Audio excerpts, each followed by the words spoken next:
Welcome again, everyone. We are going to jump right into the agenda. We'll be starting today with a newborn screen parent from Minnesota. Her name is Amanda Valdez. Welcome, Amanda. Looking forward to hearing your story. All right, let me just get my PowerPoint up.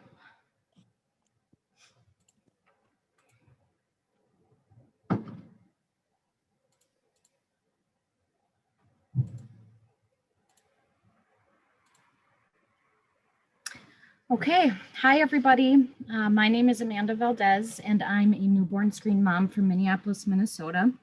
And I'm here today to walk you through my family's journey of our son receiving a diagnosis of ALD. So this is my family, my husband Ken, my son Nico, who's 2.5, and his big brother Otis is our rescue German Shepherd. So just a little bit about myself. I was born and raised in Bloomington, Minnesota, which is a suburb of Minneapolis. I'm now living in Bloomington again for about the past 9 or 10 years. So I'm about 15 minutes south of Minneapolis. I graduated from the University of Minnesota with a degree in criminal justice, and I've been a parole officer for the past 13 years. My husband is a musician. How we ended up together, I'll never know. He's all left brain, I'm all right brain. So we're total opposites, but we complement each other. I am the youngest of 4. I have 2 older sisters and an older brother. And between the 3 of them, I've been blessed with 10 nieces and nephews. I first became an aunt 16 years ago. And by the time I got married in October of 2016, I had no shortage of ring bearers or flower girls. And yes, every single one of them was in the wedding. The reason I share this is because I've always wanted a big family and I couldn't wait to have kids of my own. So it goes without saying, I was ecstatic when I found out I was pregnant. So flash forward to June 12th, 2018, and Nico Hendricks Valdez is born. This was without a doubt the greatest day of my life. The photo on the left is of Nico just minutes after he was born. And the photo on the right is from a month or so ago when we announced that Nico is going to be a big brother. These right here are 2 of the happiest moments of my life. But what I'm here to talk about today is the arrow. It's the time in between Nico's birth and today. Many people know the joy of bringing a child into the world. What most don't know is what it's like to bring a seemingly healthy child, I'm sorry, I'm already getting choked up, into the world only to receive a rare disease diagnosis shortly after. Hopefully I can make it through this. The first 6 days of Nico's life were filled with lots of love, a lot of family hospital visitors, a lot of family time, a lot of cuddles, and a whole lot of joy. This picture in the middle is my family waiting at the hospital. I was induced and it was my husband's job to keep the family in the loop of what was going on and up to date. And to his defense, things started moving right along, but he texted and said, hey, get here, it's gonna happen soon. So my whole family, all the kids rushed to the hospital and Nico wasn't born for another 8-9 hours, I think. So they had a full day of fun at the hospital. I was discharged from the hospital on June 15th. We brought Nico home. We introduced him to his big brother, Otis. We spent Father's Day on the 17th going to see Daddy play music for the very first time. And then June 18th, 2018, the day my life forever changed. My phone rang and my life was never the same. I'm going to read something I wrote in February of 2020. This was the first time that I shared Nico's diagnosis along with my heart and soul via social media, where I knew I could reach most of my family and friends. And it's sometimes hard to find the words. And since I found them to write this, I'm just going to go ahead and read it. And then I'll go back and I'll walk through it a little bit more. June 12th, 2018, the best day of my life. The day we welcomed Nico Hendricks into our lives. June 18th, 2018, just 6 days later, the most terrifying, confusing, earth-shattering, and emotionally raw day of my life. We received a call from Nico's pediatrician informing us the newborn screening returned a positive screen for something called X-linked adrenoleukodystrophy. Don't read anything online, the doctor recommended. A genetic counselor will contact you. We Googled it immediately. Life expectancy in the single to low double digits is what we read.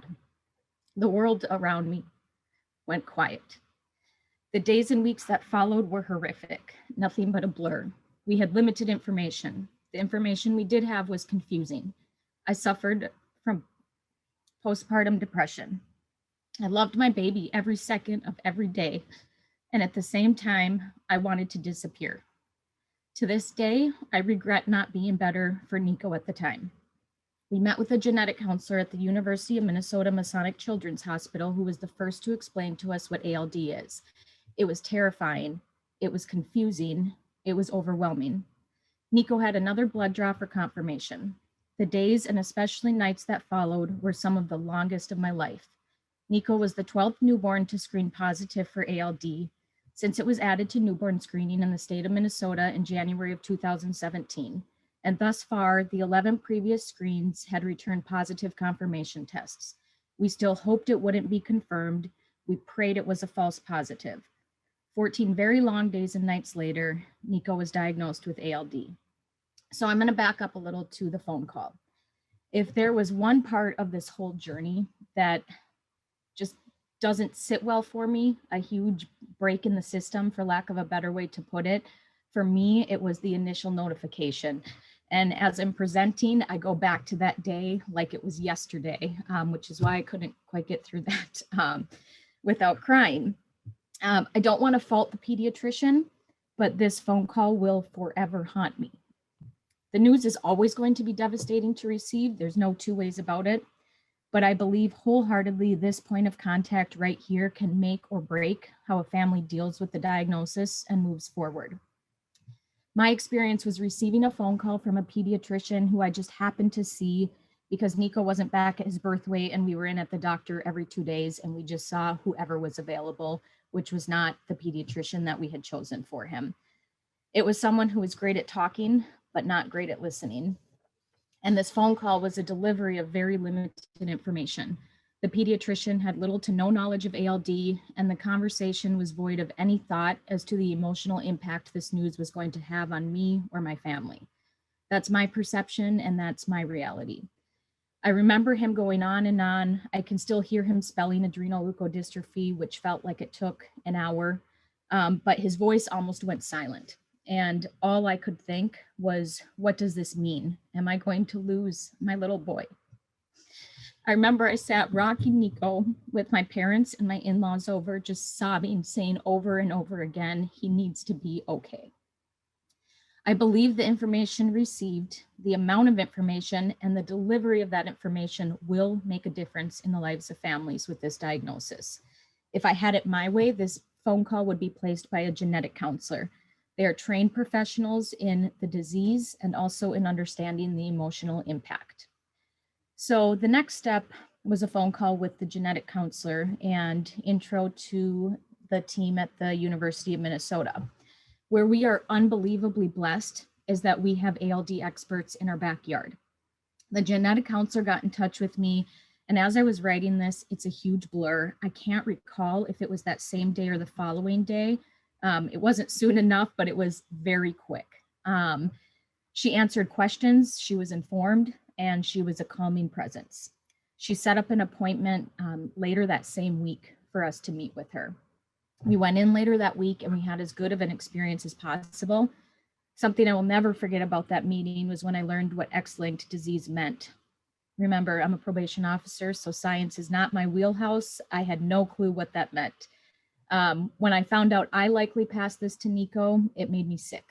The guilt and the sadness I experienced when that realization hit is like nothing I can describe. It made me feel like such a failure as a mother. Nico had his VLCFA test, and I had my test to confirm I was a carrier. We started mapping out all the genetics to figure out other family members who needed to be tested. Then we waited, a feeling that would become very familiar living with ALD, waiting. The days and nights that followed were horrendous. As I said, I suffered badly from postpartum depression. I couldn't eat, I couldn't sleep. My milk supply was affected, and I didn't want to be here. My husband is a musician, worked at night, and my mom all but moved in with me because I didn't feel like I could care for my son I couldn't even take care of myself. This was not what I expected my transition to motherhood would be like, and I had dreamed of this for as long as I could remember.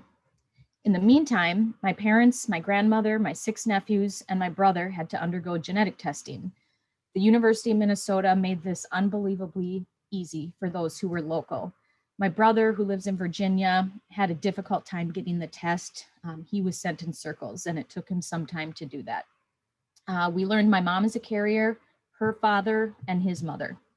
It was a godsend that 5 of my nephews and my brother tested negative, but it was another gut punch when we received the news that my, at the time, 4-year-old nephew tested positive.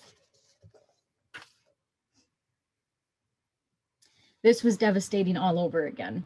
Silver lining, Nico's diagnosis could save his cousin's life. ALD was not on the newborn screen in Minnesota when my nephew was born. So this is Nico's cousin Ira. These two are the absolute best of friends. Nico adores all of his cousins, but these two have a special bond. They always have, and now they always will. So this was a whirlwind. Just days before, this disease didn't exist for us. Now we have 2 little boys with a terrifying rare disease diagnosis. Again, the great news is we had a team in place right away, and the experts were next door to us. I know this is not the case for so many families, and not a day goes by that I take this for granted. I'm not only in a state where newborn screening saved my son and my nephew's life, but I live next door to the University of Minnesota and the Masonic Children's Hospital. My sister Jennifer and I were able to go to the hospital and meet with our team at the same time. So this is Nico and Ira at their first appointment. Nico was just so tiny, I'll never forget this. And this picture on the right is Ira just holding his hand, comforting his little cousin. We met with Dr. Wes Miller and the team at the University of Minnesota and got all the information, the good, the bad, and the ugly. And we pushed forward and we started our monitoring and care for these boys. But even though we were now armed with information and with the confidence we were in the best care, wrapping my mind around this diagnosis was still a nightmare. A mentor and dear friend once asked me with the most well-meaning of intentions, "So when do you get the all clear?" Never. That's the hardest part. We don't know if, how, or when this disease will manifest itself. This next slide is something I wrote at one of Nico's MRIs, just a little glimpse into my mind. This is my view today. Nico is having his sedated brain MRI as I write this. Now we wait.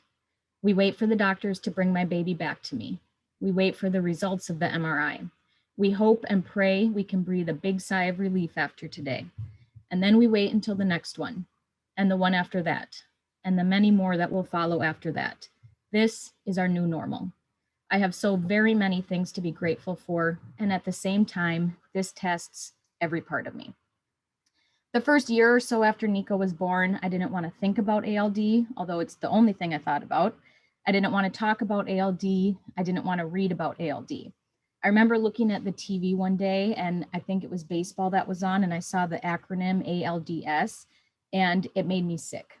I literally could not look at those letters without having a physical response. But at some point, I reached a turning point. There is no other way I can describe those first months as dark and scary. But eventually, for whatever reason, I realized I needed to pick myself up for Nico and be better so I could be the best mama I could be. I connected with the genetic counselor and I asked for recommendations for a therapist. And I was able to connect with a therapist who used to be a genetic counselor. So I met with her not only to navigate this diagnosis and to do so alongside my husband, because no 2 people cope or grieve the same way, but also to navigate future family planning. Remember, I always wanted a big family. So what does this mean for me now? This is another place I fell into the abyss. Future family planning is a huge impact of newborn screening, and rightfully so. This is not the time or place to share my IVF journey, but it was extraordinarily difficult for me for a number of reasons. I had no issues conceiving naturally. I was doing this for PGD and PGS. Completely aside from finances, this was another emotional roller coaster. I experienced failure after failure of cycles. It impacted my relationship. And at one point, I was left with a doctor who told me, At some point, you're going to have to tell yourself it's not going to happen. I started grieving the loss of something I never had, a big family. On top of that, it seems like everywhere I looked, someone was finding an older sibling who was a perfect HLA match or was able to achieve this through IVF, both of which are amazing. But I was not able to do that for Nico. His sister is not a perfect match. I feel like I failed him again. I bring this up because future family planning is a very real challenge, for lack of a better word, for parents who didn't plan on their families being complete when they learn that ALD is a part of their family. Knowledge is power, and I wouldn't have it any other way, but with the knowledge comes some very difficult decisions. So here I am at the end of 2019, 1.5 years into the diagnosis, and my family and friends know, but I've kept this demon very close to me otherwise. I haven't really immersed myself in the ALD community. I tried joining support groups on social media, but they were not healthy for me. I exited most of these groups as quickly as I joined. My first real connection to the ALD community was the Grow family. Their son underwent a bone marrow transplant at the University of Minnesota in January of 2019, and they documented their journey in a blog, Can't Stop Brock. At the time, I wasn't familiar, but in the fall of 2019, I was at a Gopher football game. I've had Gopher football season tickets with my dad for something like 10 years. It's our father-daughter thing we do together, and we love it.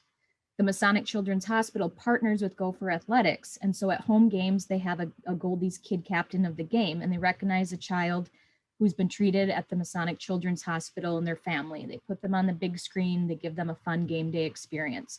So there's a break in the game, and I'm watching this family on the field, and all of a sudden I hear over the loudspeaker and I see on the big screen adrenoleukodystrophy. I remember just instantly starting to cry. Remember, I had sunglasses on and I just had tears streaming down my face because in that moment, I didn't feel so alone. I ended up connecting with the Grow family after that game, and anyone who has done so should consider themselves very lucky.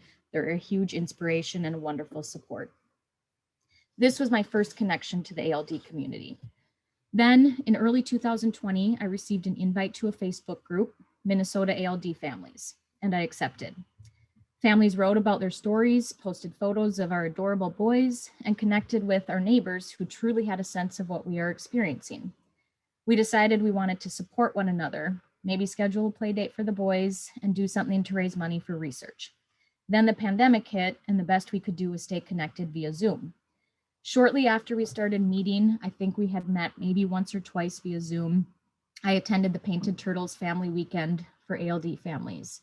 And again, it gave me this great sense of community and hope. So to make a long story short, or in my case, a long story longer, we decided to form a nonprofit organization, and on June 12th of 2020, X Out ALD was born.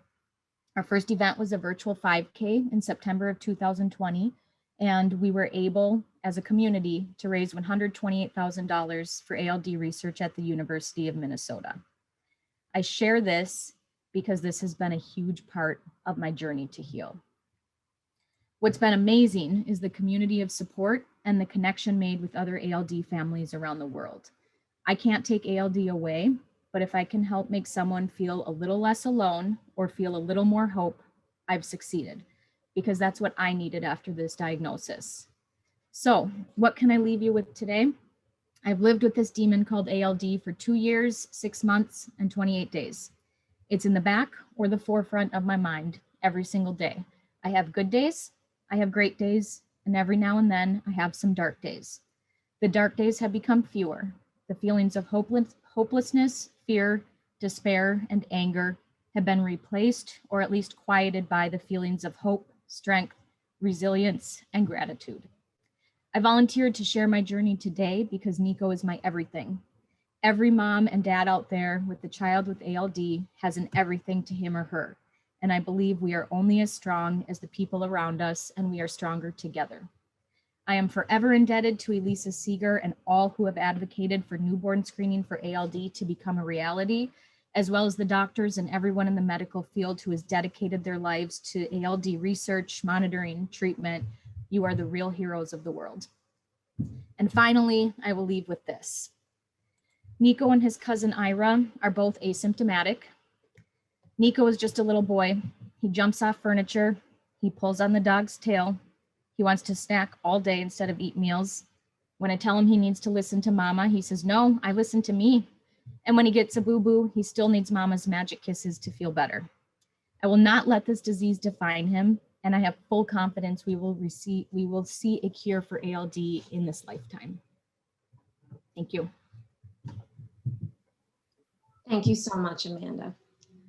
I know how hard that is to do, to have to go back to the beginning and relive all that and have to retell that story, but you did an amazing job, and I want to direct you to the chat and see all of the thanks and praise that you are getting. Thank you. Thank you so much again.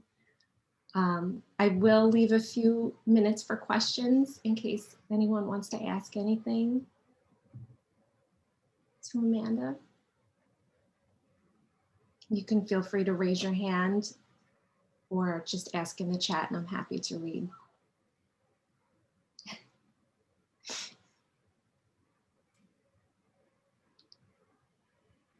Okay, great. Yeah, just keep your eye on that chat.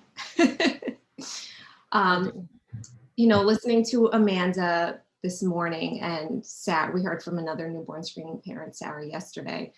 I think if there's one common theme, it is that there is a need for education for some in the medical community that are responsible for delivering this news directly, especially the first time to, you know, our parents.